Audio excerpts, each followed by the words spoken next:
Either you serve my husband or get out of my house. My daughter's voice didn't tremble. It cracked like a judge's gavel, final, cold, rehearsed. I looked at her, really looked. The girl I carried for 9 months. The child whose fevers I nursed through nights while her father vanished into bottles. The teenager who cried in my arms when her heart was broken. She was gone. In her place stood a stranger in borrowed pride and a man's shadow. I smiled, not out of kindness, out of clarity. Then I turned, picked up my suitcase, and walked out without a word. 7 days passed, 22 missed calls. I remember the day she brought him home. Omar, soft hands, sharper tongue, always smiling too wide, always touching too much. He'd call me Mama, offer to do the dishes, pretend to help. But I saw the flicker in his eyes when no one was looking, the kind that sizes people up like furniture. I kept quiet, watched, waited. Then came the little comments. She forgets things sometimes. Maybe don't let her handle the finances, babe. She's old-fashioned. You know how these women are. And she'd laugh, shrug, let it pass. I noticed how she stopped asking me to cook, how my bank card started mysteriously declining at grocery stores, how her eyes started avoiding mine at dinner, and I knew. Not all betrayals come with slaps or screams. Some arrive slowly, erode your place inch by inch until you're just in the way. When she shouted at me that day, he didn't even blink, just leaned back on my couch like it was his throne. He didn't say a word. He didn't have to. She'd already chosen. But they forgot something.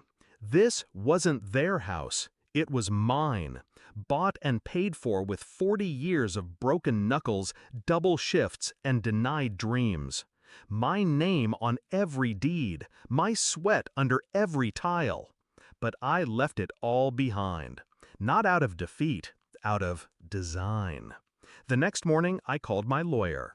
2 signatures, 1 certified envelope. The house was no longer a gift. I had never transferred the title. I was only letting them live in it. And now I wasn't. Eviction papers arrived on day 4. On day 5, the locks were changed. Day 6, the utilities cut. Day 7, I sat by the window of my new apartment, smaller, quieter, but mine, and watched my phone light up. 22 missed calls. She came that evening.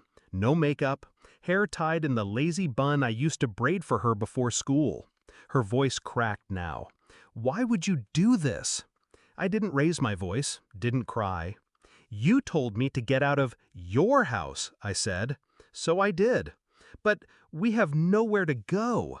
Omar has family, doesn't he? I asked. She flinched. Just for a second. Then I stood, walked to the kitchen, and pulled out the envelope I'd prepared. Bank statements. The ones Omar thought I'd never find. The quiet transfers from her account to his. The money he drained while convincing her it was for investments.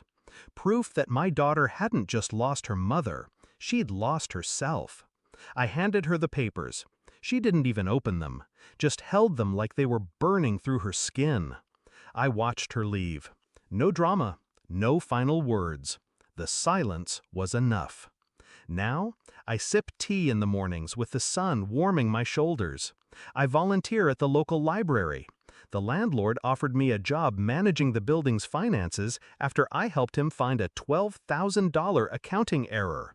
I laughed, told him I was retired from saving people who didn't listen. As for my daughter, she'll be okay, eventually, because I didn't do this to destroy her.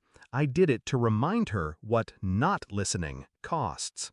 Next time she chooses who to trust, she'll remember the woman who walked out with nothing but a suitcase and left with everything.